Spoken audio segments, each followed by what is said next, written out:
নমস্কার বন্ধুরা, রাধে রাধে সকলকে। আশা করছি সকলেই খুব ভালো আছেন, সুস্থ আছেন।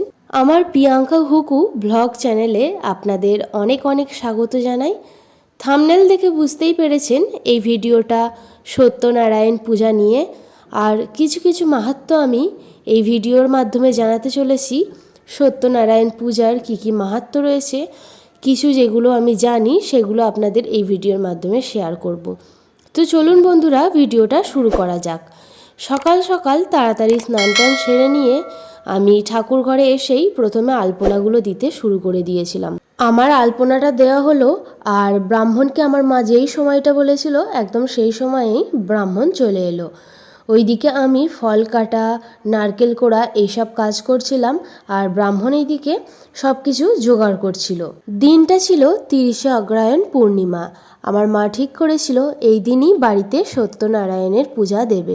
সত্যনারায়ণের পূজা আরাধনা একাদশী বা পূর্ণিমা তিথিতে সাধারণত করা হয়, কিন্তু যে কোনো দিনেই সত্যনারায়ণের পূজা করা যায়। সত্যনারায়ণ হলো ভগবান বিষ্ণুরই আরেকটি রূপ। এখানে নারায়ণকে সত্যনারায়ণ রূপে পূজা করা হয়ে থাকে। এই দিন বাড়িতে মানুষকে আমন্ত্রণ করে যদি সত্যনারায়ণের ব্রত কথা মানুষকে শোনানো যায়, তাহলে আরও বেশি ফল লাভ করা যায়। এখন আমি চলে এসেছি ঠাকুরতলায়। সত্যনারায়ণের পূজার আগে আমাদের বাস্তু মনসার পূজাটা হয়ে যাচ্ছে।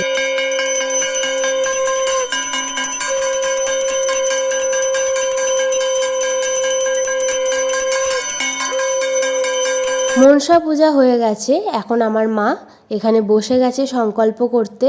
পূজার আগে সংকল্প হচ্ছে, আর এরপর মা পুষ্পাঞ্জলিও দিয়ে দিল। বাড়িতে মা একাই পুষ্পাঞ্জলিটা দিচ্ছে।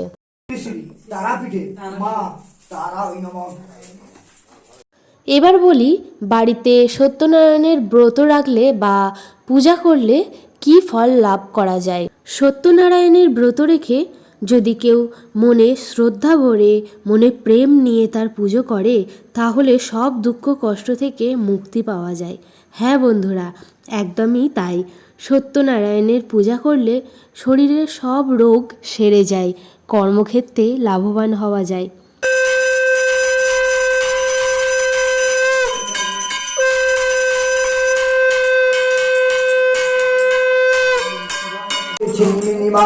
অধমতরতে যাইলে নবনীতে দয়ার ঠাকুর ভাল আকি দুই গোর হুঙ্কার জোর রহি রহি খট্টা বলে আয় মনের ভরমে জীবনে কদমে করে যায় অবহেলে হয়ে আগে মনে যে করে স্মরণ তার হেতু কিছু বলি আপন বিচারি না করো শাশুড়ি প্রসন্ন হইল করি।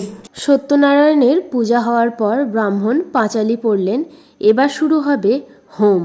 জাতি সম্প্রদায় নির্বিশেষে যে কেউ নিজের বাড়ি বা অফিসে সত্যনারায়ণের পূজার আয়োজন করতে পারেন। বাড়িতে বিয়ের অনুষ্ঠানের আগে অনেকে সত্যনারায়ণের পূজা দেন।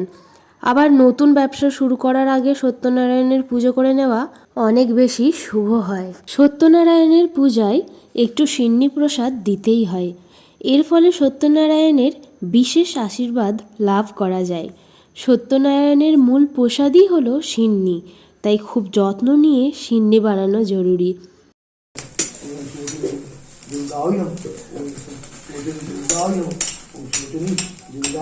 পূর্ণিমা বা একাদশী তিথিতে বা যে কোনো সময় সত্যনারায়ণের পূজার আয়োজন, তার সাথে সিন্নি প্রসাদ, এই সামান্য কিছু আয়োজনেই নারায়ণকে প্রসন্ন করা যায়। তো বন্ধুরা, আপনারা যারা পারবেন অবশ্যই বাড়িতে সত্যনারায়ণের পূজা করবার চেষ্টা করবেন। এতে আপনাদের পরিবার, ব্যবসা সকল কিছুতে লাভবান হবেন।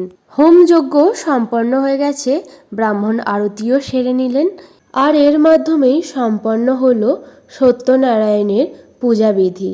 তো বন্ধুরা, ভিডিওটা আমি এখানেই শেষ করলাম।